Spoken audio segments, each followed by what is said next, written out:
તો ગાંધીનગરમાં વિપક્ષ નેતા અમિત ચાવડાએ નિવેદન આપ્યું છે।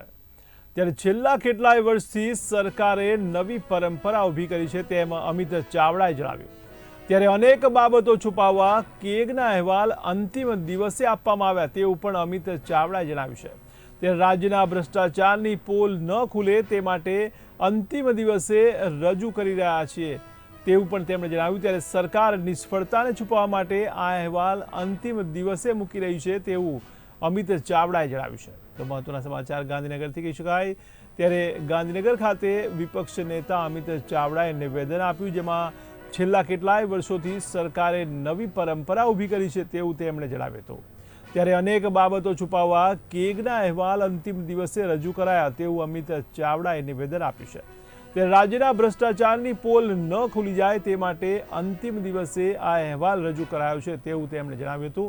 ત્યારે સરકાર નિષ્ફળતા છુપાવવા માટે આ અહેવાલ અંતિમ દિવસે મૂકી રહી છે તેવું તેમણે નિવેદન આપ્યું છે।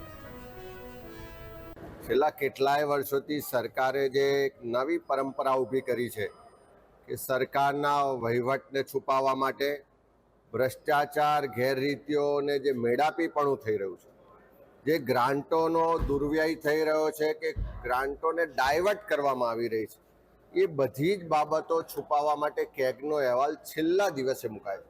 આજે આપ સૌ જોશો કે એજન્ડામાં આજે કેગના અહેવાલો મુકાવાના છે।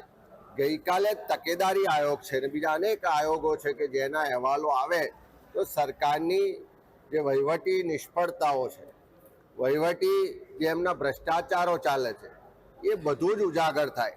પણ ચર્ચાથી ભાગવા માટે આ કેગનો અહેવાલ છેલ્લા દિવસે મૂકવામાં આવે છે, દુર્ભાગ્યપૂર્ણ છે।